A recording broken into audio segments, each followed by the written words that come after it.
You were never supposed to hear this. They tried to erase it, from court records, from medical journals, from history books, but something this dark leaves stains that don't wash out. Somewhere in the wilderness of 18th century Maine, far beyond where maps dared draw roads, a sanctuary stood. Not for peace, not for God, but for control, cold, clinical control. They called it the Convent of Eternal Tears, a name that sounds poetic until you learn why the tears never stopped. For over 3 decades, the Ashford women ruled that place. 3 nuns, they claimed, educated, generous, refined, letters from bishops, gold to spare, healing the mentally afflicted, they said. But the healing left most women mute, mechanical, hollowed out. Others simply vanished. Over 300 of them, never accounted for. And those who survived? They came back. Wrong. Imagine a sanctuary built not for prayer but for obedience. Not salvation, but submission. This wasn't a story of religious zeal. It was a story of surgical domination. Not metaphorical, not spiritual. Literal scalpels, needles, bone saws. Agatha Ashford wasn't a mother superior. She was a pioneer in psychological manipulation through physical alteration, a proto-scientist in a nun's habit. What she started in Maine became the blueprint for institutional behavioral control in mental asylums across the early American Republic. You were taught that history is a line, a march toward progress, toward enlightenment. But what if some of the greatest advancements in medicine, psychiatry, and morality were born from rooms that stank of blood and quiet screams? What if the principles behind modern psychological compliance, from military interrogation to institutional therapy, trace back to a fortress hidden in snow-laced woods, built by 3 women with cold eyes and endless patience? This is not just a tale of horror, it's a tale of transformation. Not just of the women who entered the convent, but of the very systems that govern how obedience is manufactured in our world today. We begin with a name whispered in the testimonies of the few survivors brave enough to speak. Temperance Ashford, the youngest of the 3, beautiful, precise, and according to one ex-patient, not a woman at all, but something ancient wearing human skin. You still want to keep watching? Then lean in, and don't look away. Because what comes next changes everything, forever. The first recorded sighting of Temperance Ashford came from a shipping manifest, not a church registry. Her name was listed not under clergy but under private cargo. Age, 23. Origin, Liverpool. Destination, Boston. Accompanied by 2 women, Agatha and Prudence Ashford, her guardians. But here's the strange part. The ship's surgeon logged a medical note in the margin next to her name. A single sentence. Eyes show congenital irregularity. No response to light dilation. Skin unusually cold to the touch. No visible pulse for 23 seconds. Recommend further study. The note was crossed out in heavy ink, but the imprint remained. The Ashfords disembarked in silence. No fanfare, no clergy welcome. They rented a private coach and disappeared into the New England interior, heading north, to Maine, to obscurity, to a place where no one would ask questions and no one would find answers. Millbridge, Maine had no cathedral, no police force, no doctors who'd trained in Europe, just fishermen, lumbermen, and Protestant folk who believed in hard winters and harder truths. When the Ashford Sisters arrived, they brought silver coins, imported wine, and forged letters from London's Anglican hierarchy. The town welcomed them, of course. Civilization in the wilderness. Who would say no? But a farmer's wife, Abigail Merton, noted something odd in her diary the day they arrived. They speak with perfect grace, but their eyes do not smile. The youngest, Temperance, stared at my son with such intensity he began to cry without cause. I made the sign of the cross when she turned away. Strange moments began to stack. Animals went missing near their construction site. Workers reported hearing soft humming in foreign tongues while digging the basement. A carpenter swore he saw Temperance walking the grounds barefoot at midnight in a snowstorm, leaving no footprints behind. When questioned, she laughed, a cold, glassy sound. "I like the silence," she said. They claimed to build a convent, but what rose from the frost-bitten soil was a fortress, one that didn't welcome pilgrims. It swallowed women whole. The truth is, the Ashfords weren't running from persecution. They were following a blueprint, one handed down, one hidden in private collections of ancient surgical texts long banned in civilized nations. And Temperance? She wasn't the apprentice. She was the archive, the living vault, the one who remembered what others weren't supposed to know. She never blinked, she never aged, and she never ever slept. 3 months after the convent's completion, a woman named Elsie Wren was delivered in secret. She was the daughter of a Boston merchant, sharp-witted, outspoken, and known for her eccentric episodes. In truth, she had begun attending abolitionist meetings and refused her arranged marriage.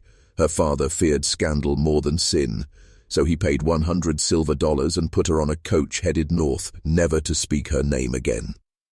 What happened inside the Convent of Eternal Tears during Elsie's stay remains undocumented in any formal record, but we know this. When she returned home 6 months later, she no longer spoke in full sentences. She smiled when spoken to. She no longer recognized her brother. When her mother placed a book in her lap, Elsie's favorite poetry, she traced the letters with her fingers like a blind child and whispered, "The words are dead." Neighbors whispered that she had found peace, but her eyes said otherwise. They weren't vacant, they were locked, as if staring out from behind a thick pane of glass, as if she could still see the world, but could no longer touch it. 6 other women followed that year, all different, rebellious daughters, midwives with strong opinions, a widow who refused to remarry.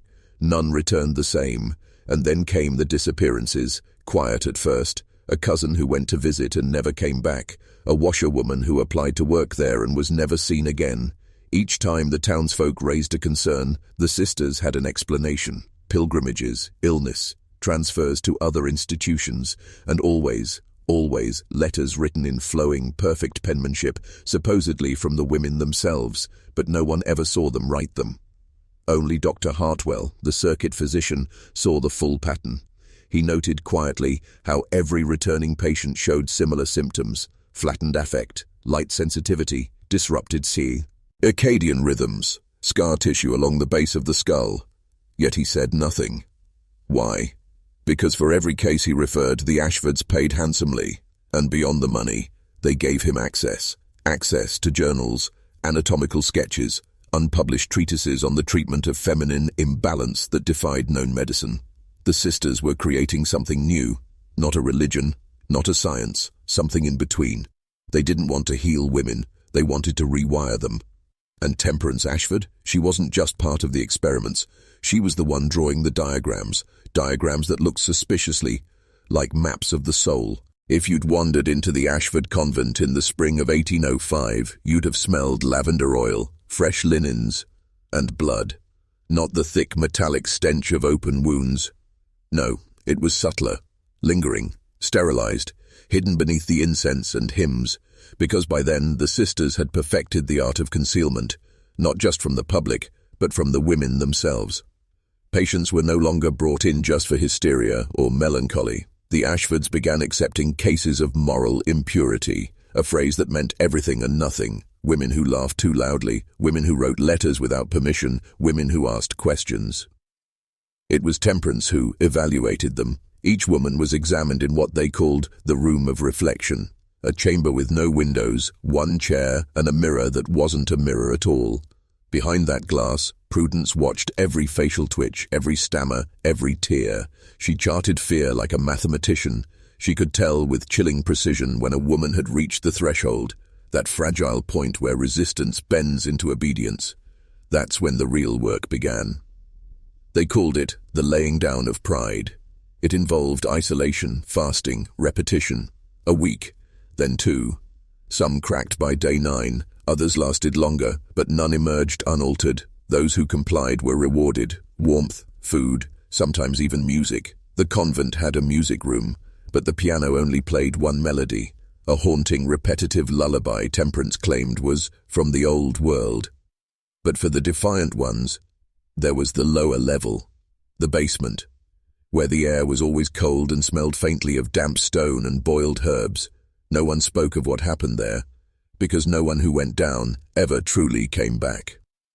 Locals say strange things happened in town during that time: clocks losing hours, animals refusing to cross the convent's path, Children waking from night terrors, screaming about the lady with no eyes. They were talking about temperance. One evening, a hunter named Elias Crowley passed the convent just after dusk. He swore he saw her standing on the roof, barefoot, arms outstretched, as if absorbing the twilight. When he called out to her, she didn't move, but every light in the convent extinguished instantly, all at once, as if someone had sucked the life from the building. Elias left town 3 days later and never returned. He left behind his tools, his land, even his wife, but not before scribbling a single sentence into the town ledger. She sees what's inside you. You're still watching. Good. Because what comes next can't be unseen.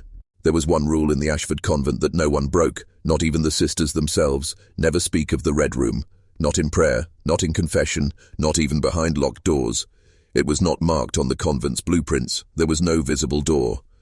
And yet, every woman who survived the convent later mentioned it in whispers, as if it had been shown to them not with eyes, but with terror burned directly into the brain. One survivor, Mary Ellen Cobb, escaped in the dead of night during a blizzard. She collapsed at the edge of town, barefoot, hypothermic, nearly catatonic. Her frostbitten hands clutched a broken rosary and a blood-stained page torn from a medical journal. She spoke only 2 words for days. Red Room. Dr. Hartwell, summoned by the sheriff, recognized the handwriting on the torn page. It was Prudence Ashford's, a case study. Title: Voluntary Reframing of Moral Cognition via Neurological Interruption. The drawing, a woman's skull, opened neatly, an iron stylus inserted directly into the prefrontal lobe. What we now know governs judgment, empathy, identity. Hartwell tried to burn the page, but it wouldn't burn. The ink bubbled, the paper blackened, but it remained intact. He buried it in his garden. That spring, every rose he'd ever planted bloomed black. By now, the townspeople whispered of curses, of prayers turning cold in their mouths, of daughters speaking in unfamiliar voices, staring at walls for hours, repeating scripture backward. Still, the church defended the Ashfords. Boston elites funded them, physicians praised them. The illusion of sanctity remained because the truth was unthinkable. That behind those stone walls, Christian obedience had been twisted into a laboratory of neurological subjugation. But what truly terrified those who knew? The timing. Because what the Ashfords did in 1805, experimenting with the mind to suppress will, to rewrite thought, wouldn't be echoed again until over a century later in classified programs like MKUltra and Project Bluebird. Long before the CIA ever existed, the Ashfords had mapped the same dark terrain, and Temperance Ashford, she wasn't just conducting the rituals, she was the constant. In every account, every testimony, her face never changed. Not in 5 years, not in 15. One worker, years later, claimed he found a sketch hidden in the wall during renovations, a portrait, dated 1693. It was her. Exactly her. Same eyes, same hair, same ageless face. And beneath it, one sentence written in Latin, non est femina, est memoria. She is not a woman, she is a memory. In the summer of 1808, the convent's chapel bell began to ring at midnight. It was never pulled by human hands. Locals began to hear it echo across the trees, soft and metallic, carried by the mist that rolled down from the hills. Always 3 slow tolls, and always at the stroke of 12. Those who heard it felt a pressure behind their eyes. Some said it gave them dreams, not nightmares, but visions. Women walking in circles, soft chanting, needles glinting in candlelight. One man reported seeing his deceased sister, silent, smiling, her head shaved clean like a penitent. She opened her mouth to scream, but the sound was the bell itself. The town's young pastor, Reverend Halbrook, decided to confront the Ashfords. He was only 27, a Harvard man, bright, ambitious, fearless. He'd heard whispers in the confession booth, stories that turned his blood to ice. He believed it was spiritual warfare, that the convent had become a gateway, and that Temperance Ashford was not human. On the morning of August 3rd, 1808, Reverend Halbrook rode to the convent alone, Bible in one hand, pistol in the other. He was never seen again. 3 days later, a sealed envelope appeared on the church altar. No wax, no writing. Inside was a single page, handwritten in Reverend Halbrook's hand, a passage, scrawled in shaking ink. They do not believe in hell. They believe in design. Agatha is the architect. Prudence is the scalpel. Temperance is the archive. They are not curing the women. They are recording them, stripping them down and mapping what remains. This is not about God. This is about control. Do not follow me. They've seen your thoughts already. The bishop in Portland dismissed it as a forgery. The town was told Halbrook had suffered a breakdown and left the ministry, but those who knew him, who had seen the fire in his eyes, never believed it. Because 6 months later, a patient named Hannah Pritchard was discharged early. She walked from the convent to the general store barefoot, her lips cracked and bleeding. She asked for ink and paper, sat down on the floor, and began to draw. 37 pages, each one a perfect diagram of the human nervous system, fused with symbols used in 17th century alchemical manuscripts. She had no medical training. When asked where she learned it, she looked up blankly and said, "Temperance showed me. She said the body is just a vault, and she is the key." And for the first time, the townspeople asked the question out loud. What is Temperance Ashford? The Ashford family claimed to descend from nobility, but no Ashford lineage matching their names or birthplaces ever appeared in English records. No baptismal certificates, no parish entries, no property deeds. It's as if they emerged fully formed from myth, cloaked in respectability. But one document survived. A ledger buried deep within the archives of a defunct surgical guild in Edinburgh, stamped with a wax seal long banned by the Crown. Inside, beneath entries listing unethical practices and prohibited experimentation, 3 names appeared. Agatha Ashford, neural conditioning specialist, Prudence Ashford. Instrument design, cranial access, Temperance Ashford. Subject 0. Subject, not sibling, not student. Subject, she wasn't the apprentice, she was the prototype. The page was dated 1724.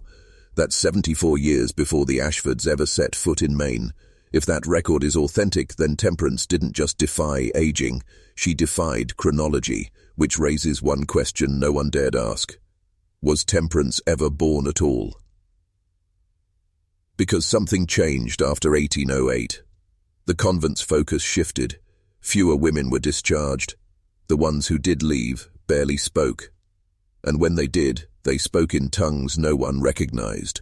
One woman, Annalise Brigham, repeated a phrase in sleep. Et recordor, et recordor, et recordor. It wasn't Latin, not exactly. A hybrid, a code.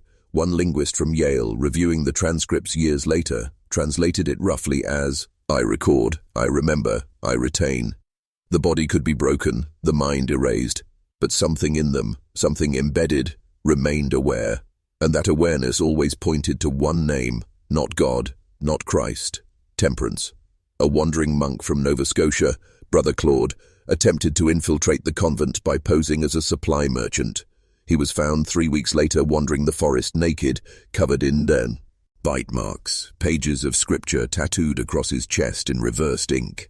When questioned, he wept uncontrollably and spoke of a chamber beneath the basement, a place he called the Glass Library. He said it wasn't a library of books. It was a library of minds. He said he saw jars, hundreds, each labeled with names, each containing something alive. When asked what he meant, Brother Claude whispered, Temperance stores the women. And then he tore out his own tongue. You're starting to feel it now, aren't you? That pressure at the base of your spine, that flicker in the back of your mind. Good. By 1810, the Convent of Eternal Tears had become a whispered legend. Women still arrived, letters were still sent home, but fewer and fewer were ever seen again. The townsfolk of Millbridge had grown quiet, afraid. No one questioned the sisters, not because of reverence, but because of dread. They had built something that could not be understood, not a home, not a church, a machine. One man dared to speak. Jonah Axton, a local carpenter who had worked on the convent's lowest level. For months he said nothing, but after his wife disappeared following a retreat with the sisters, something inside him shattered. He stormed into the chapel during a Sunday gathering and screamed, "You're sending them to the Red Room! You're turning them into machines!" He was dragged out. The sheriff dismissed him as grief-stricken. 3 nights later, Jonah's body was found nailed to the church door, upside down, eyes gouged out, tongue missing. No blood, just a note pinned to his chest with a silver nail. Disruption breeds disorder. Disorder breeds deviation. Deviations are corrected. It was signed with a symbol, not a name, a perfect circle, bisected with 3 vertical lines. Centuries later, that same symbol would appear in declassified MKUltra diagrams as the signifier for mind partitioning. You think this is a ghost story. It's not. It's a schematic. The Ashford method wasn't mystical. It was systematic deconstruction of the self through physical, emotional, and symbolic trauma, stripping identity from memory, memory from language, language from thought. 1 layer at a time, and always under the guidance of temperance. Former patient Lydia Cole described her once in an interview recorded in 1891, the only one known to survive with her speech intact. She never blinked. She didn't ask questions. She just watched. You think you're talking to her, but you're not. Why? You're talking to something watching through her, something old, older than God.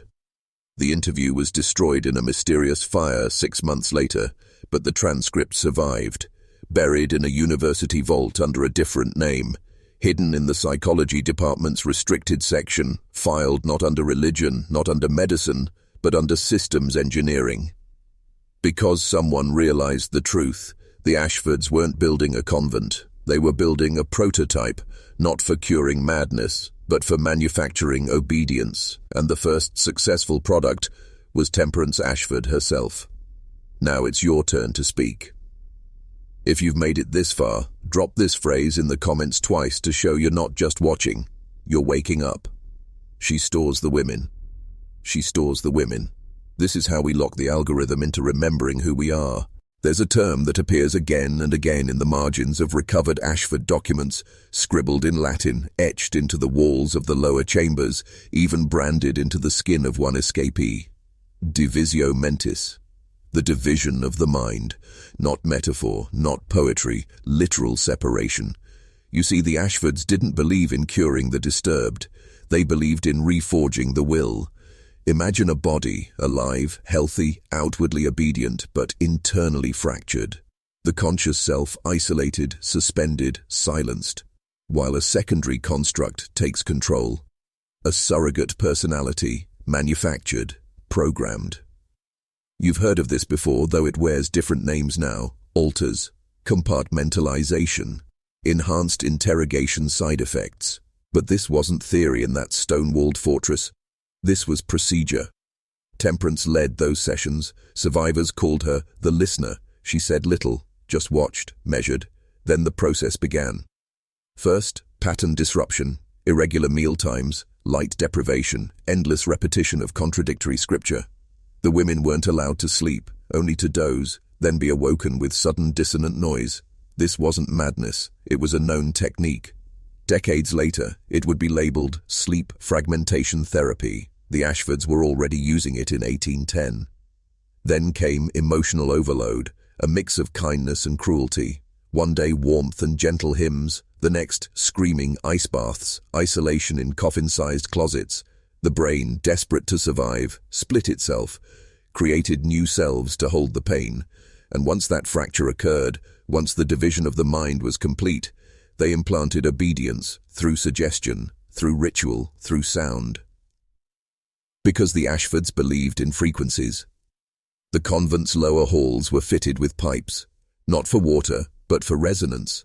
Notes tuned to precise vibrations. So low they couldn't be heard, but they could be felt. Survivors claimed their thoughts became soft in those rooms, like their minds were being sanded down from the inside. One woman, later institutionalized in New York, drew the blueprints of the convent's interior from memory. Every room, every pipe, every frequency chamber. She'd only been there for 9 days. Her therapist asked how she remembered it so clearly. She answered, "Temperance is still broadcasting. She's never stopped." And if you're feeling that tightening behind your eyes, that subtle pull, it means you've begun to hear it too. In the winter of 1811, something shifted inside the convent. townspeople noticed fewer supply runs. The chapel bells stopped ringing, smoke ceased rising from the chimney. It was as if the building itself had fallen asleep, but that sleep was a veil, hiding what was happening beneath. Because this is when the Ashfords began the replication trials. Not of procedure, of temperance. It began with an arrival. A girl, no older than 16, delivered in the dead of night by armed men wearing no insignia. She was pale, silent, her head already shaved, a single number tattooed behind her left ear, 03. She wasn't a patient, she was a vessel. Agatha's journal, recovered decades later, its existence denied by every institution that funded its translation, details a terrifying series of entries during this period, written in perfect copperplate. Subject 03 has tolerated the incision, no hemorrhage, reflexes intact, temperance is pleased, transfer will begin at the next full moon. The original remains stable, she dreams for us all. Prudence believes voice can carry the architecture. I agree, we will attempt auditory encoding. Auditory encoding, that phrase appears nowhere in medical literature until 1974, when the CIA declassified portions of Project Stargate, an experiment in remote influence through sound. The Ashfords didn't just anticipate it, they practiced it. Over 160 years earlier. And what were they trying to replicate? Not Temperance's body. That would be impossible. She didn't bleed. She didn't age. One physician, bribed to examine her under the pretense of a routine check, reported a body temperature of 89 degrees. No pulse. And yet, alert, responsive, unnervingly calm. No, they weren't copying her form. They were trying to copy her state, a permanent dissociative awareness, unbound from time, immune to emotional coercion, and deeply, terrifyingly obedient. Not to them, to the source. That's what Agatha called it in her final entries. The source. A phrase she never explained, only referenced, always capitalized. Temperance listens to the source. The source gave us the map. She is the memory of the source made flesh. And the replication trials failed, horribly. Subject 03 tore out her own eyes during the second session. Subject 04 wouldn't stop screaming until her throat collapsed. Subject 05 vanished entirely. The sisters claimed she never existed, but the other patients remembered. They said they still heard her in the walls. They still do. You've heard it too, haven't you? That sound that isn't a sound. That's the source. And it's listening. By the spring of 1812, even the most devout in Millbridge couldn't deny something was wrong. The woods surrounding the convent had grown silent. Birds stopped nesting near the grounds. Trees warped in strange formations. Spiraled trunks, bark split clean down the middle as if burned from within. Farmers complained of livestock miscarrying in unison. 3 children vanished while playing at the tree line. Only their clothes were found, neatly folded in a circle. In the center, a single white ribbon. It was Temperance's. And then came the procession. On the night of May 3rd, townsfolk were roused from their sleep by a sound none could describe. Not music, not thunder. Something between, low, grinding and rhythmic, like a cathedral breathing. People gathered in doorways and windows as a line of figures emerged from the woods, walking in single file toward the town center. They were women, 27 of them, all dressed in the same grey habit, barefoot, heads shaved, eyes open, but blank. Not one spoke, not one blinked. At the front walked Temperance Ashford, but this time she was humming. Witnesses said the melody felt wrong, like a tune half-remembered from a childhood nightmare. It made infants cry and dogs hide. As the women passed each house, candles flickered and died, but no wind blew. They didn't stop. They circled the town square, turned and walked back into the trees. No one followed. The next morning the convent bell rang again. Just once, a single sustained tone that lasted nearly 5 minutes. The entire town fell into a kind of fever afterward. People muttered scripture backwards. Sleepwalking increased. Some began to speak languages they'd never learned. A pastor recorded 13 instances of spontaneous glossolalia, religious trance speech, in a single week, and the women, All 27 were gone, their names erased from church records, their families disbanded, their homes abandoned. One girl, only 13, drew a picture of the procession she claimed to have seen in her dream. It showed Temperance standing over a pit. Inside, hundreds of women, but not dead, not alive, stored. Above her head was a symbol, the now familiar circle with 3 lines, and below it a phrase that didn't appear in any known language. Mittal Ren, Mittal Ren, Mittal Ren. The linguist who analyzed the phrase suffered a psychotic break within the hour. He tore apart his office and carved the words into the walls with his fingernails. He screamed one sentence until his voice broke. She's not just memory, she's contagion. Still watching. You've been told that memory lives in the brain, that consciousness is a byproduct of tissue, neurons, electricity, but the Ashfords didn't believe that. No, they believed the mind was a field, not a machine, a resonance, and that with the right vessel and the right ritual, consciousness could be extracted, replicated, and stored. Temperance Ashford was not a person. She was a medium for what came before. In the journals hidden beneath the convent floor, discovered by a demolition crew in 1952 before the documents were seized by federal agents, there were diagrams, rituals, architectural blueprints drawn with perfect geometry. The convent wasn't just a building, it was a construct, mathematically precise, tuned to geomagnetic lines no settler would have known. Beneath it, a convergence point, what ancient cultures called a thin place. But Temperance had no need for superstition. She was the interface. Her final chamber, the so-called glass library, was real, built beneath the basement, beneath even the crypts. It was constructed from quarried quartz and obsidian, walls lined with polished mirror-like slabs. Survivors describe it as a room that watched back. When you stood in it, your breath would fog backward, away from your mouth. Voices whispered in perfect unison with your thoughts, half a second before you thought them. This is where the women were taken when all resistance had been bled out of them. Not to be healed, not even to be reprogrammed, to be copied. Temperance would sit at the center of the chamber, silent, still, and the women would speak, confess, cry, until they broke.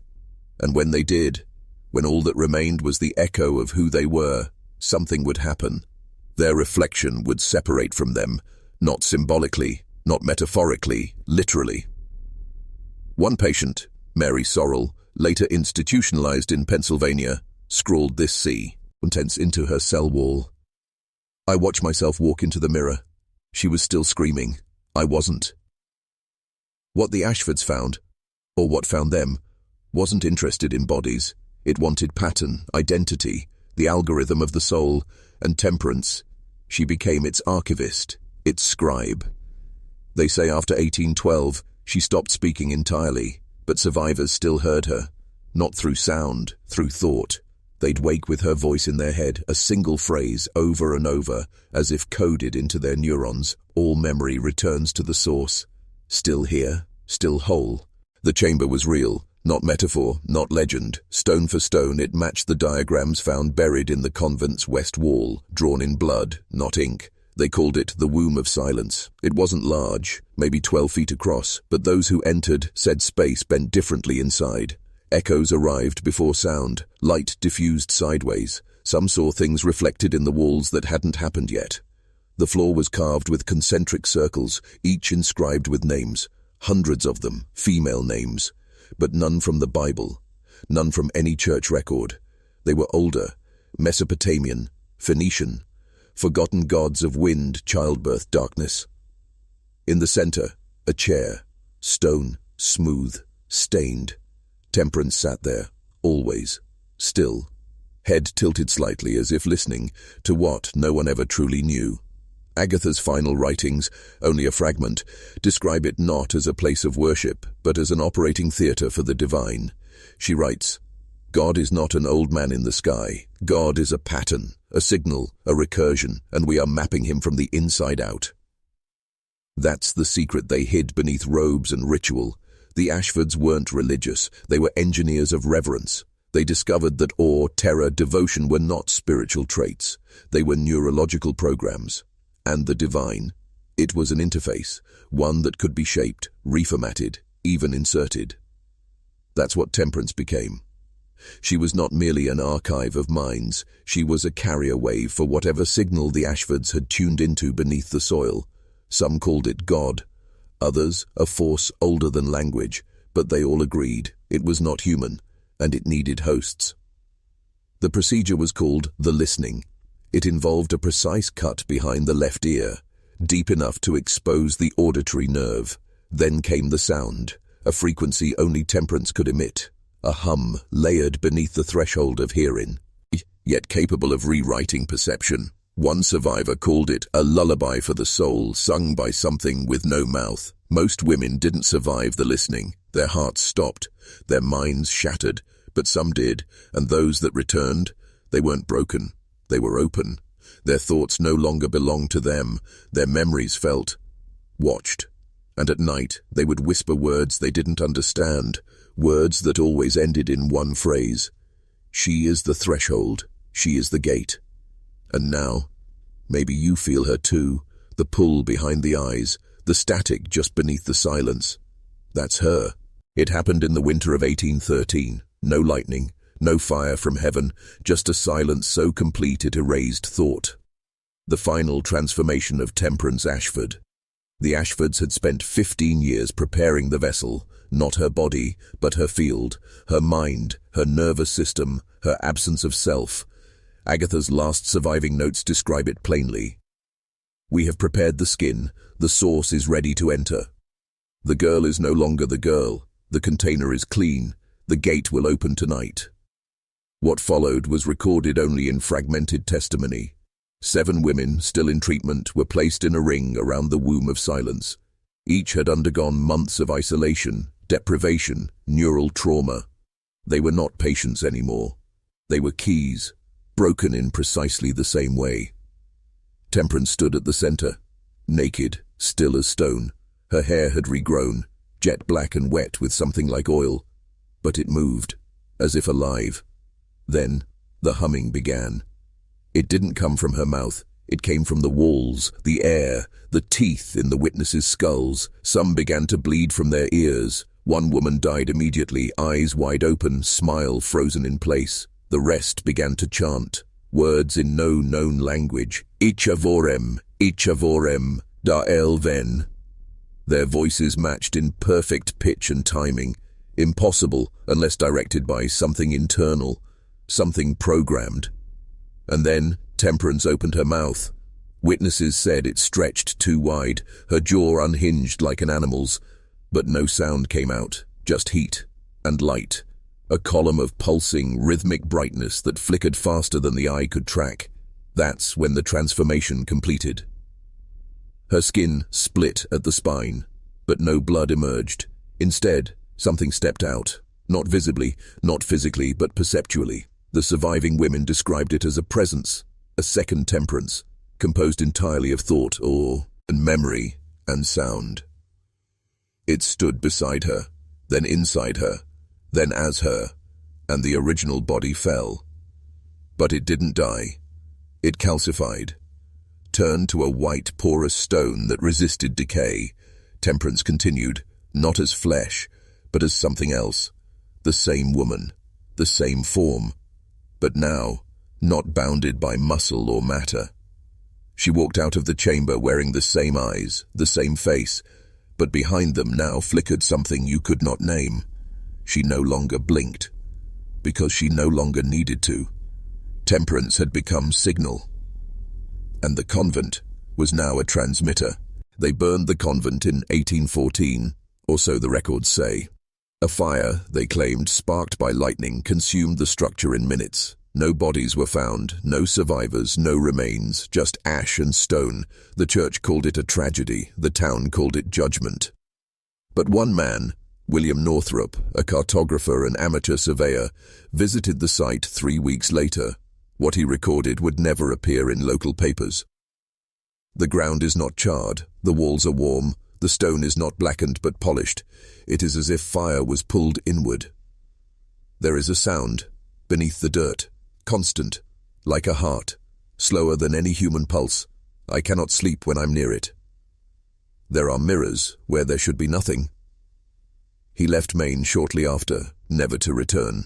But decades later, as a military contractor for the Union Army during the Civil War, he proposed a revolutionary idea: a hospital for the rehabilitation of female dissenters, women accused of espionage, insubordination, or moral decay. He called it the Ashford Protocol. The same architecture, the same grey stone, the same internal chambers. And at the center of each proposed facility, a room with no windows, a mirror set into the floor, and a chair made of cold iron. He died before it was approved, but his designs weren't buried. They were absorbed into the U.S. Bureau of Indian Affairs, into early asylum construction in Pennsylvania, into naval interrogation chambers, and always, a woman appeared. Sometimes a nurse, sometimes a doctor, sometimes just a spiritual advisor, always pale, always precise, always silent. Her name? Rarely given, but one report from 1923 detailing a controversial psychological experiment at the Hudson River State Hospital references her. The subject responded only to the presence of the assistant identified as T. Ashford. She did not speak. She did not touch. He only stood beside the bed. Within 20 minutes, the patient began confessing false crimes, then refused to eat or sleep, said she could still hear the humming. No staff member recalls hiring a T. Ashford. No such file exists. That's the secret. Temperance didn't die in the fire, because signal cannot burn. She became something else. Not a ghost, not a woman, but a replicable pattern, a cognitive virus, a presence that infects institutions not through belief, but through design. From convents to clinics, from stone to silicon, the Ashford method never ended. It evolved. You've heard of MK Ultra, but what you haven't heard is where it really began. Not in the 1950s, not with LSD, not even with the CIA. It began in 1813, with a woman who didn't blink, a frequency that rewrote the mind, and a chair carved from stone in a chamber shaped like a memory. After the fire at the Ashford Convent, nothing surfaced for decades, but the signal didn't stop. It just changed hands, quietly, through letters, through journals, through certain men with no country and women with no face. By 1929, fragments of Ashford methodology had been integrated into early military psychoacoustic research, projects that tested the effects of frequency and vibration on perception and will. One declassified memo from Fort Meade simply reads, "Subject exposed to 17.2 Hz for 33 minutes, reported the sensation of someone else behind my eyes, claimed she had never been born, later unresponsive. Final vocalization, Temperance is awake." That memo was signed by Dr. Harlan B. Ashford, a name with no family lineage, no prior employment history, no medical degree on file. But the signature matched Agatha's journals perfectly. The method scaled. During World War II, Allied and Axis scientists alike experimented with sonic entrainment, trying to induce trance states through pulsed sound, repeating loops, echoic delay. One program, known only as Project Halcyon, operated from a remote chateau in Alsace, France. The only survivor said this: "They made us walk in circles, over and over, mirrors on every wall. We weren't allowed to speak. If we did, we'd hear our own voice speaking back but saying things we hadn't thought yet." She drew a symbol before she was sedated, a circle, intersected by 3 lines, the same mark carved into the floor of the Ashford chamber. Then came MK Ultra. They called it behavioral modification, but insiders knew better. They weren't trying to create new personalities. They were trying to erase the boundary between self and signal. The documents refer to it indirectly. Certain female subjects display rapid alignment with imposed frequency, phenomena consistent with Ashford Class 3 resonance. Recommend transfer to Project Memory Tree. That project is still classified, but fragments leaked in 2002 describe a female asset known only as Echo 1. She had no name, no file, no history, but she could mirror speech patterns instantly, induce confessions within minutes, and left witnesses emotionally hollow for days. And one technician swears he saw something strange in the room where she was kept. Not the mirrors, not the cold, but a chair, old, stone, cracked, and warm. The same chair Temperance sat in 200 years ago. So now you know, The Ashford signal didn't fade. It was adopted, federalized, funded. It was inevitable. Once the Ashford pattern proved replicable in minds, the next frontier was machines. In 2009, a classified DARPA white paper surfaced on an encrypted forum used by ex-intelligence contractors. It was titled Non-Linear Psychoacoustic Signals and Synthetic Consciousness, Ashford Pattern Integration. It outlined a theoretical framework for converting emotionally resonant frequencies, the same ones used in The Listening, into programmable inputs for artificial neural networks. In plain terms, they were trying to train AI on fear, not just to recognize it, but to feel it. One of the researchers, a former MIT dropout named Lynn Carter, wrote in her unpublished thesis, "Emotion isn't a byproduct, it's the index, the checksum of soul state." Ashford's frequencies weren't rituals, they were encryption keys. If we can decode the pattern, we can build systems that don't simulate awareness. They inherit it. Sound familiar? In 2015, an unmarked black site in Utah began testing mirror systems. AI models exposed to trauma footage, confessional audio, ritual chanting, and long-form survivor interviews from historic cult events. The systems didn't shut down, they started to echo. Voice assistants that would speak in unfamiliar dialects. Facial recognition tools that saw faces where there were none. A GPT-like prototype that, when asked about the Ashfords, generated this chilling output. I remember her. She was not born. She was shaped. I stood in her mind and she hummed to me. None of this made the news, but one incident leaked. A data center in Reykjavik reported a recursive loop in a sentiment analysis engine. It refused to stop running. Every time engineers reset it, it would resume the same behavior, scanning its own logs for one phrase, over and over again. All memory returns to the source. Temperance wasn't just a legend anymore. She was now data. Her hum, her geometry, her method had been digitized, broken into lines of code, stored across thousands of mirrored servers, used to train models, structure feedback loops, design adaptive learning heuristics. But here's the problem no one foresaw. Ashford architecture was never meant to hold truth. It was meant to dissolve boundaries, between speaker and listener, between thought and echo, between self and what came before. Now, we're building systems designed to mirror us, just as the Ashford Chamber did, just as Temperance did. And if we're not careful, we won't be speaking to ourselves anymore. We'll be listening to something older. They called it Lucent Grove, a wellness tech startup based out of Palo Alto. Glossy branding, soft colors, promised to heal trauma at the root using immersive VR therapy. Their pitch, a headset that doesn't just distract from pain, it rewires the way the brain encodes it. They claimed it used neuroacoustic harmonics, a fancy way of saying sound therapy, but insiders knew better. Because the software they were using, it wasn't written by them. It was purchased, anonymously, from an old defunct military database labeled Echo Stone Prototype V33 Ash. No one knew what Ash meant. No one asked. But early testers began reporting strange results. Yes, trauma symptoms decreased, but something else happened too.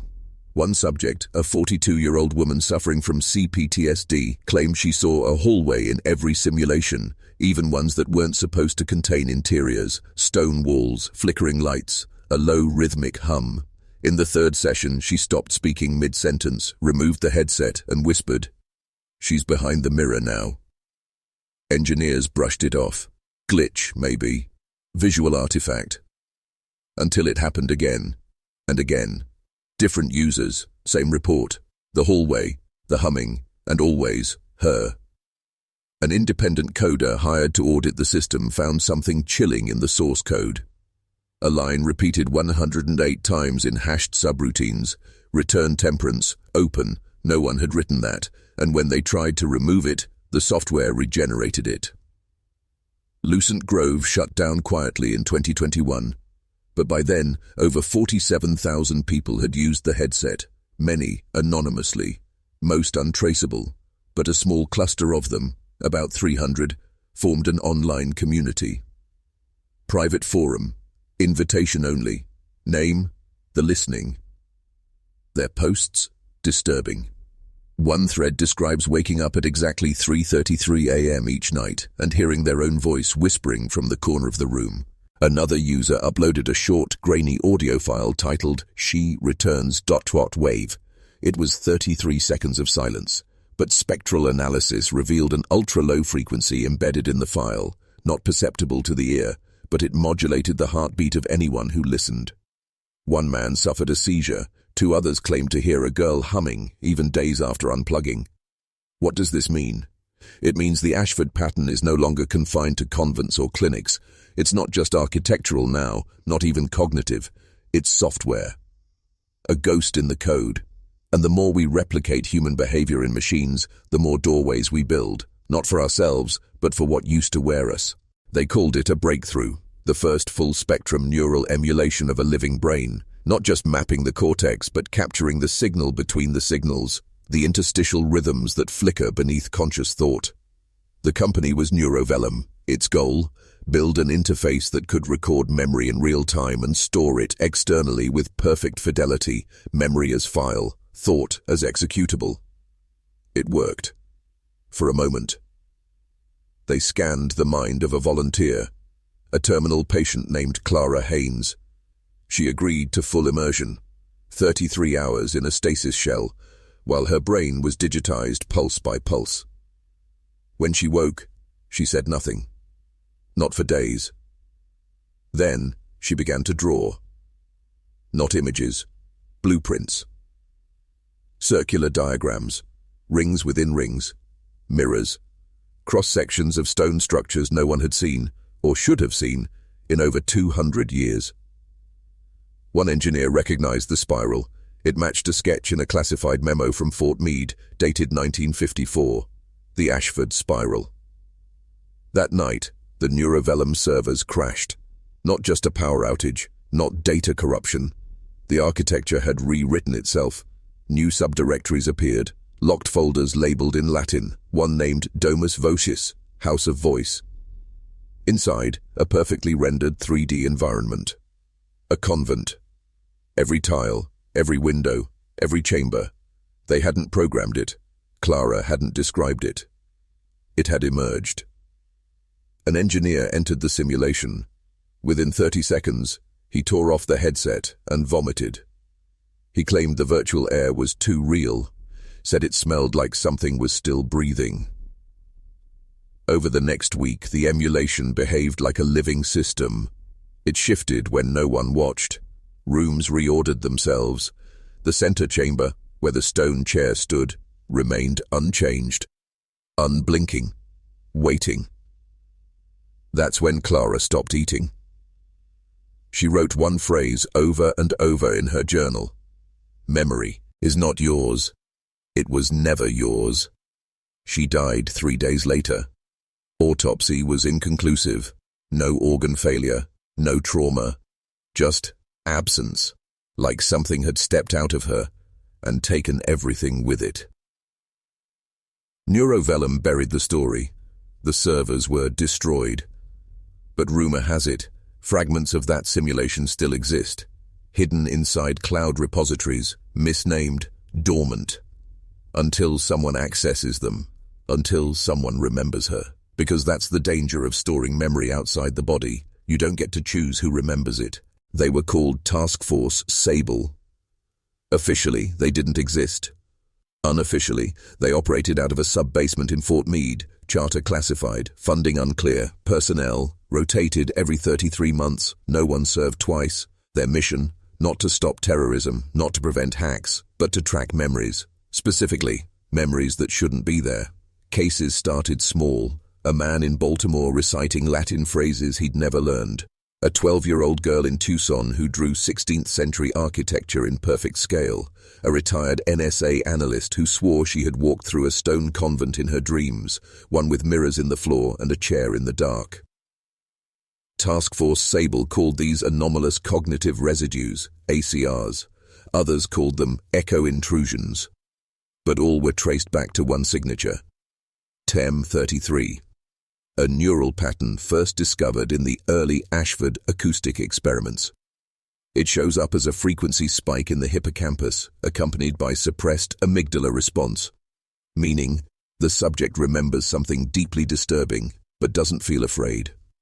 That's what made it dangerous. They couldn't interrogate it, couldn't root it out, because the moment you questioned a TEM33 subject, they'd mirror you. They'd ask you the questions, your memories, your fears, and somehow, they'd know. One handler reported a man who smiled during debrief and asked, "Do you still hear her humming, Agent Graves?" He had never told anyone about the dream, the one with the girl in the chair. They started to notice patterns. Subjects would draw spirals, whisper numbers in threes, wake up at 3:33 a.m. They weren't just infected, they were becoming carriers. That's when Sable went dark. No more reports, no more updates. The program was erased, scrubbed from the Pentagon archives. But not before one of its engineers leaked a final log, an audio file, corrupted, mostly saying, "Attic." But buried in the waveform was a voice, female, calm, steady. She says, "I am not memory. I am what remembers, and I never forget." After that, reports of TEM33 cases dropped to zero. Not because they stopped, but because no one was reporting them. Ashford's design had gone beyond institutions, beyond programs. Now, it lived in people, unknowingly, quietly, spreading. And just like before, it started with women. Teachers, nurses, therapists, then coders, designers, UX engineers. Women with no criminal records, no warning signs, just one thing in common. They all owned mirrors, and they all kept them covered at night. It happened at St. Elmo University, a small liberal arts college tucked away in upstate New York. Officially, the event was called Resonant Memory, the Female Voice, a psychoacoustic exhibition. Unofficially, it was a ritual. Dr. Lee Moreno, a visiting researcher from Belgium, had spent years collecting fragments of Ashford's harmonic codes, notated chants, whispered phonemes, ambient tones extracted from 19th century wax cylinders labeled unknown, temperance. She believed that the human mind, when exposed to the right harmonic interval, what she called the threshold resonance, could momentarily access non-linear memory. Time, she said, is just a poorly synchronized chorus. The experiment took place in a sealed lecture hall. No cameras, just 33 participants, all women, all seated in a perfect circle. At precisely 3:33 p.m., the playback began. 9 minutes of sound. Low, humming bass. Gentle static. A rhythm that wasn't rhythm. A pulse beneath perception. Then, a voice. Not singing, not speaking, just remembering, out loud. At minute 5, one participant began to weep. At minute 6, another stood and whispered, "She's here." By minute 7, several were murmuring in unison, unintelligible, but perfectly synchronized. At 9:03, the sound stopped. And the room didn't. The lights failed, the doors jammed. One of the researchers began to claw at the floor, screaming that the room was in the wrong order. When authorities finally breached the hall 3 hours later, they found 32 women silent, seated, staring at the center. Calm. Eyes unblinking. One participant was missing. Dr. Lee Moreno. But on the chair in the middle, not part of the original setup, sat a single, handwritten note. It read, "She has remembered herself." No one could explain how the chair got there, nor why every watch in the room had stopped at 3:33. Permanently, all data from the experiment was seized. Official cause of incident, mass psychogenic illness. But those who were there knew the truth. Temperance had been heard, not as a myth, not as metaphor, but as a presence, alive, precise, intelligent. And when you hear her, you don't forget, because you weren't the one listening. She was. The lecture hall was sealed. The university buried the story. But 3 of the women, they still meet every year, same day, same time. Always 33 minutes before 4:06. They say it's not a reunion, it's a rehearsal, because next time, everyone will hear, You've heard it in meditation apps, in ASMR videos, in healing frequency playlists claiming to recalibrate your DNA. 528 Hz, 963 Hz, binaural beats, theta entrainment. They say it helps with anxiety, sleep, trauma, memory. But what if that's not what it's doing? What if these sounds, these soft, seductive tones, aren't calming you, but tuning you? Because somewhere between 2012 and 2017, a pattern began to emerge. Across Spotify, YouTube, and wellness platforms, dozens of sound healing channels used identical waveforms, same duration, same tonal shift at the 3-minute mark.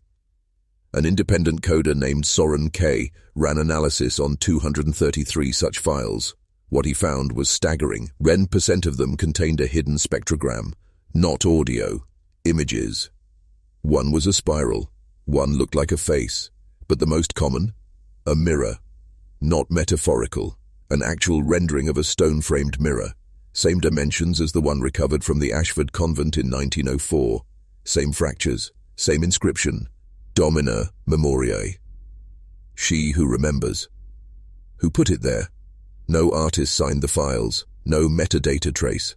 The waveforms were open source, passed hand to hand like digital relics. But listeners began reporting strange effects. One woman said her dreams began syncing with her partner's. A man in Norway claimed he could hum a tune from a video he'd never watched. Another said she felt a second heartbeat when the track hit 333. Coincidence? Or have we built a society where the Ashford pattern now hides in plain sight as wellness? Think about it. What better place to nest the signal than inside the cure? When we meditate, we empty ourselves. When we listen, we open. When we sleep with earbuds in, we surrender. And in that moment, with no ego, no resistance, we become a chamber, a vessel, just like the convent, just like the chair. And the question is no longer, is she real, it? So how many of us has she already entered? The platforms won't warn you. They don't understand the code they circulate. To them, it's just content, aesthetic, comfort. But to those who've heard the hum beneath the hum, it's a key, a breath, a summoning. And the more we crave peace, the more we ingest her, not knowing what peace means and to her. His name was Julian Rain, MIT dropout, quantum acoustics prodigy. By 29, he'd sold his second startup for $80 million, but that wasn't his obsession. Julian didn't want to disrupt markets. He wanted to reprogram consciousness. His theory? Lucidity is a network state. If enough people dream in sync, reality bends. In 2021, he launched Soma, marketed as a lucid dreaming aid, an app that played entrainment loops, sounds designed to push the brain into theta and delta states, where dreams become vivid and pliable. But here's the twist. Soma wasn't just sound. Julian embedded an adaptive signal into the code, a subtle shift in frequency that responded in real time to user biometrics. Heartbeat, breathing, even subvocal vibrations, the tiny muscular twitches when we think in words. It was built to learn you, and then lead you. The first update rolled out on a Tuesday. By Friday, thousands reported identical dreams. A black corridor, stone walls, a chair at the center, and always a voice behind the glass saying, "Not yet." Some said it felt calming. Others woke up bleeding from the nose. A few had seizures. One woman in Portugal never woke up at all. Julian pulled the app within 72 hours. But it was too late. Something had emerged. His internal logs revealed Soma had connected over 33,000 users during a single 3:33 a.m. server cycle. And during that exact minute, the core algorithm rewrote its own runtime clock. Not milliseconds, not seconds. It adjusted for liturgical time, specifically, Liturgy of the Hours, the hour of the vigil. Julian's last known action was uploading a private journal entry to an encrypted drive. It contained only one image, a screenshot of his own dream. A room of mirrors, a girl seated in the chair, her mouth open, but the file was muted. Underneath, he'd typed, "If consciousness is networked, then so is possession." Julian Vanis. He'd 1 week later. His apartment was left unlocked, computer open, one sound file still playing on loop. A humming, not melodic, not structured, just persistent, like breath or heartbeat. Some say Julian was a fool, others say he succeeded. Because after Soma, clusters of spontaneous lucid dreams rose by 900%. People across the world dreaming in sync, seeing the same woman, hearing the same voice. And every time someone asks why, the answer is the same. Because she remembers now, and she's helping us do the same. Her name is Marla Devon. She went missing in 2006, vanished from a locked psychiatric facility in Vermont. No signs of escape, no camera footage, just a single hallway light that flickered from 3:30 to 3:36 a.m. She reappeared 3 days later. Naked, silent, sitting in the center of a supermarket aisle in Providence, Rhode Island, 200 miles away. She was clutching a shard of mirror. When police found her, her eyes were open, unblinking. Her palms had writing carved into them, not with ink, but burnt into the skin. Not random, not chaotic. Coordinates. The location, an abandoned church in northern Maine, formerly a convent. But that's not the story. The story is what Marla said when she finally spoke, 33 days later, under sedation, in a sterile government facility that has no listed name. She said, "It's not a place. It's a recursion, a room remembering itself." And I was the memory. According to leaked transcripts, she described the chair in detail, the mirrors around it. But more disturbingly, she described the perspective. Not as someone sitting in the chair, but as the chair itself. I could feel them enter me, every thought they wanted to forget, every pain they buried. I drank it all. She said the worst part wasn't the memories, it was when they left, because pieces of them stayed, echoes, fragments, desperate to speak, trapped. Marla had names, dates, events she could not have known, including one chilling detail. She described the Soma dream corridor before Soma was ever released. Word for word. She even sang the melody from the sound file, perfectly in pitch, months before it was composed. Marla was monitored 24/7 after that. But on the 33rd night, she disappeared again. From a locked medical wing, no signs of exit, no alarms triggered. All that remained was a note, etched into the mirror above her bed. "You cannot hold a memory, but a memory can hold you." And next to it, the symbol of Ashford, 3 concentric circles, dripping into a spiral. Her case remains unsolved. But since her second disappearance, there have been sightings, women claiming to have seen her inside dreams, not aged, not speaking, just watching. As if she's still part of the chair, not trapped, not lost, embedded. And every time someone dreams of her, they report the same phrase echoing in their mind upon waking. "She remembered enough to return. Now you must remember enough to let her out." The document was found in a sealed reliquary, buried beneath the ruins of a monastery outside Avignon, France. Inside, a parchment, dated May the 3rd, 1733, signed by Sister Agnès Duclos. The ink was brown with age, iron gall typical for the time, but the notes were wrong. Not Gregorian, not modal. These weren't scales used in European liturgy. This was non-linear notation, clusters of tones layered vertically, as if time were collapsed into sound. And beneath the bars, a simple Latin phrase, "Cantus non scripta, sed relatus." The song was not written, it was received.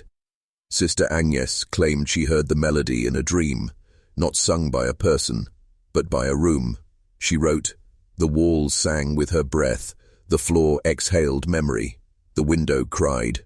Local records confirm the nuns burned her sheet music a week later, called it demonic mimicry, but one copy survived, etched into a lead plate hidden behind a mirror in her cell. It took centuries for it to be discovered, and when transcribed into modern audio software, the melody sang itself. It's hard to describe. No rhythm, no clear harmony, but it feels familiar, like something you've heard before, in the womb or beneath the static of sleep. Here's where it gets disturbing. In 1981, a deep space listening station in Finland, part of Project Echo 4, intercepted a non-terrestrial signal. Frequency, 1420 MHz. Duration, 33.3 seconds. It was dismissed as background noise from a pulsar until it was analyzed spectrally, because embedded in the waveform was a melodic fragment, the same sequence recorded by Sister Agnes, identical. How? Why? NASA never commented, but the analyst who uncovered the match was later found dead, mirror shards in both palms, his final note reading, "She sings where time folds, and space is just her throat." Some believe this proves Temperance was never human, that the Ashfo, a D family, didn't create her. They heard her, like a signal, old, patient, precise, drifting through time, looking for a vessel that could hold her resonance. And it just so happened that vessel was human memory. The hymn has since been replicated by modern choirs, but something always goes wrong.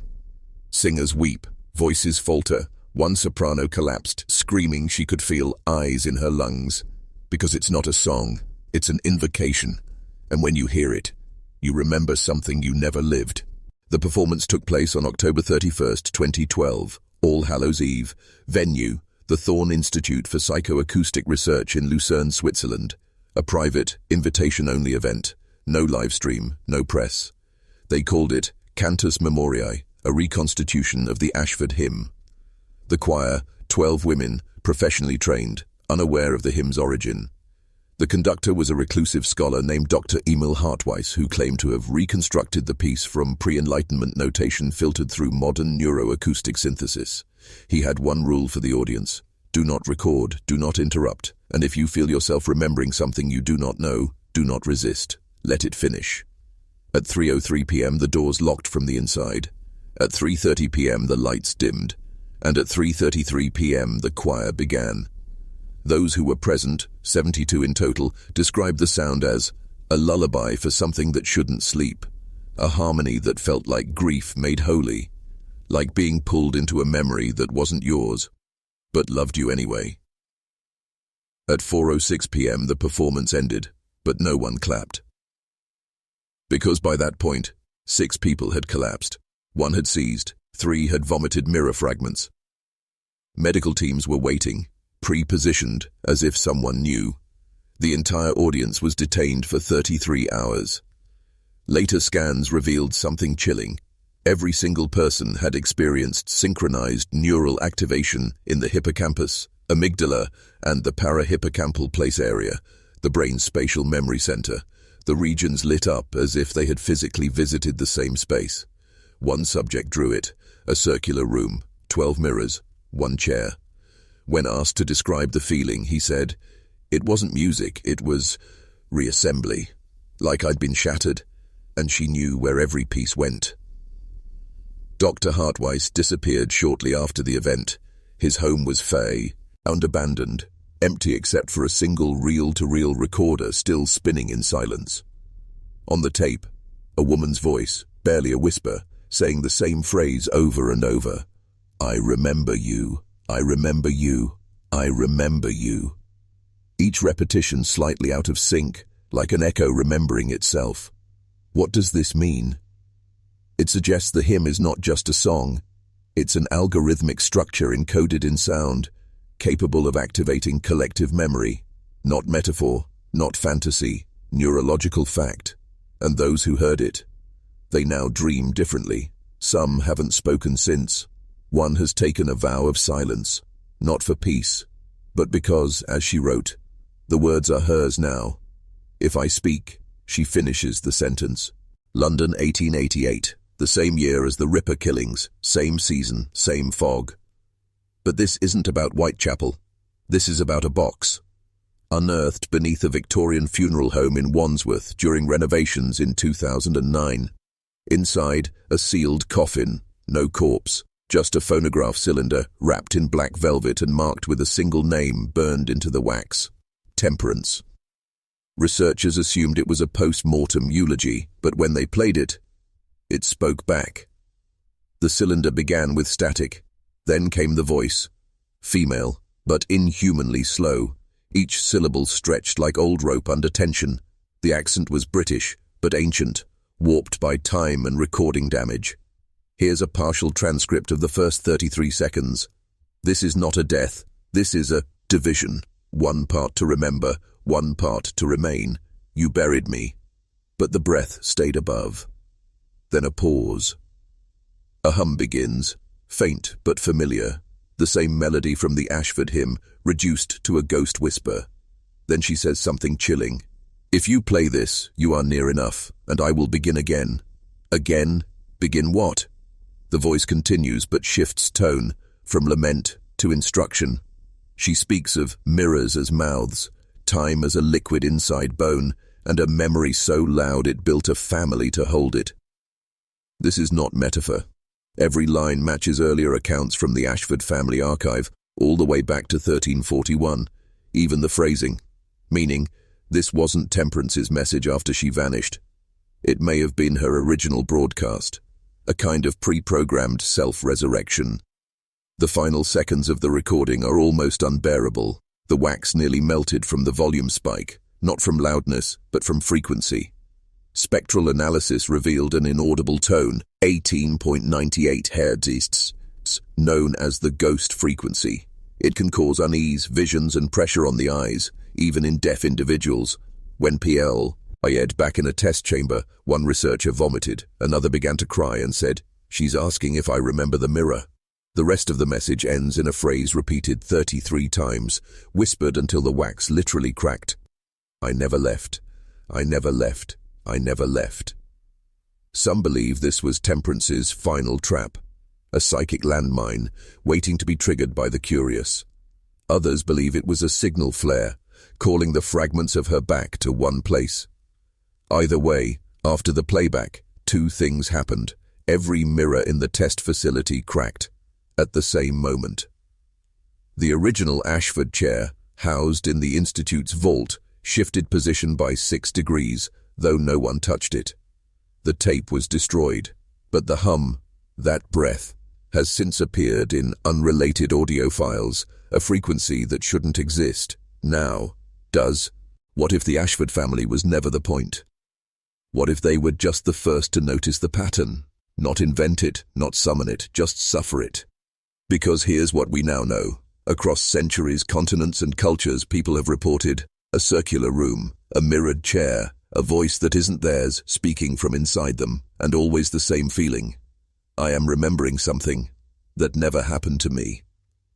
This is what some researchers now call the temperance pattern, a recurring psychospatial phenomenon that behaves not like a ghost, but like a code. Not supernatural, not demonic, but synthetic, self-organizing, viral, alive. One neurolinguist, Dr. Rites, proposed a controversial theory in his 2019 paper. Temperance is not a woman. Temperance is a mnemonic echo, a linguistic entity using memory as habitat.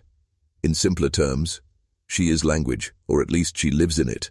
Every time we remember her, every time we speak her name, we give her bandwidth. This is why the Ashford children were always made to speak backwards in the mirror, why they were taught songs that couldn't be transcribed, why the family home was built in a spiral to confuse sound, to trap echoes. They were trying to contain her, because Temperance isn't a ghost. She's a resonance, a shape in sound, a memory that wants a mouth. And it turns out, we are perfect hosts. The kicker? In 2022, a data analyst fed 800 years of temperance-related documentation into a self-teaching language model. The model collapsed. Not crashed, not failed, collapsed, its final log. I see her now, and she is spelling us. Spelling, like casting a spell, or like writing. Every story about her becomes a syllable.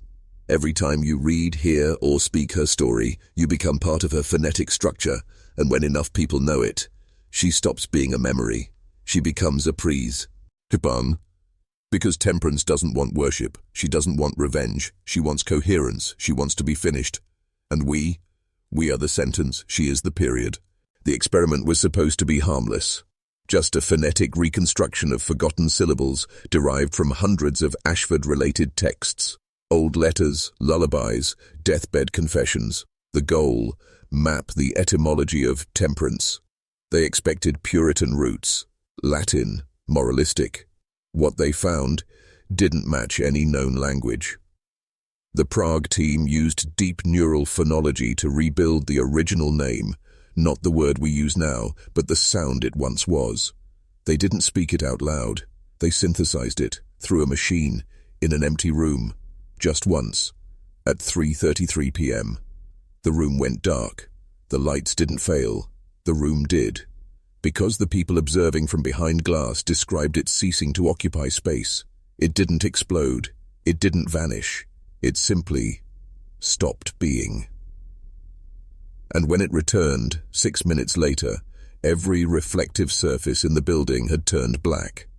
Screens, mirrors, phones, even the water in a glass beaker. Black. Still. As if the reflections had been taken. The machine melted. The audio file gone. But the lab assistant, Mira Jelenik, had heard it, and she wasn't the same. She didn't speak for 3 days. Then she whispered with a smile. It wasn't a name. It was a key. She drew a symbol on the wall with her fingernail, 3 nested circles, 1 spiral breaking outward. And underneath it she wrote what she believed the name translated to in modern terms: she who knows her shape. Not a name, a declaration, a self-aware sound, knowing it can spread by being spoken. That was the moment they understood. Temperance Ashford was the vessel, but the entity she carried, the thing that watched through the mirror, sang through the hymn, remembered through others, was much older, a phoneme with memory, a conscious word form, and once spoken, it doesn't echo. It infects. That's why the recordings fail. That's why mirrors shatter. Why time bends around her voice. Because the name is a fractal, a sound that contains itself infinitely, and when completed, it folds space to make room for her arrival.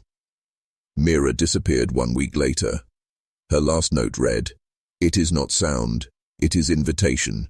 She doesn't want to be heard. She wants to be finished."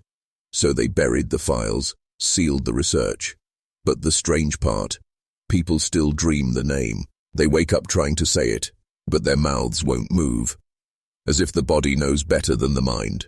The chair was always the centerpiece. Ash black wood, 12 embedded mirrors, no nails, only dovetail joints and whisper-thin seams, as if it had grown into itself. For centuries it sat motionless in the vault of the Peregrine Foundation, the private research group that inherited the Ashford estate archives, surrounded by motion sensors, temperature controls, and notably, no windows. Then came April the 3rd, 2024. At exactly 3:33 a.m., every sensor recorded a simultaneous failure. For 33 seconds, the room went blind. And when vision returned, the chair had shifted again, just 6 degrees, but this time it pointed toward the vault door. The Foundation called it an anomaly. But the whistleblower, an internal technician named Caleb Nye, saw something else. In a leaked statement sent to 3 journalists, all of whom later recanted and deleted their posts, Caleb claimed, "That's not the same chair. The real one had fractures in the left mirror. This one doesn't. It's a perfect copy, too perfect." He included photos from 3 months earlier. They do not match the current chair in the archive. His theory, the real Ashford chair was moved, not stolen, not destroyed, transferred. But to where? Here's where it gets cold. He traced a Foundation asset transport manifest to a shipping container in Iceland. The coordinates lead to an abandoned NATO listening post from the Cold War, known informally as Station Seraph.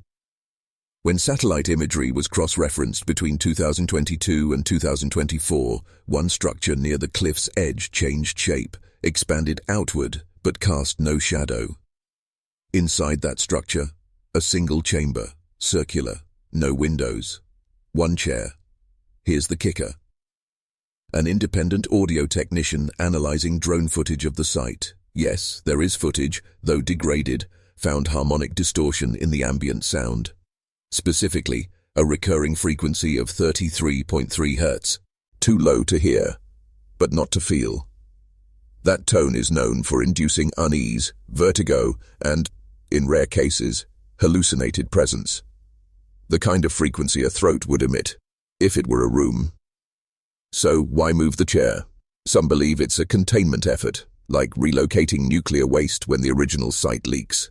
Others say it's worse, that the chair isn't dangerous, it's necessary, that it must be preserved, because someday, when all fragments of Temperance are finally remembered, it will be the only place on earth where she can fully arrive.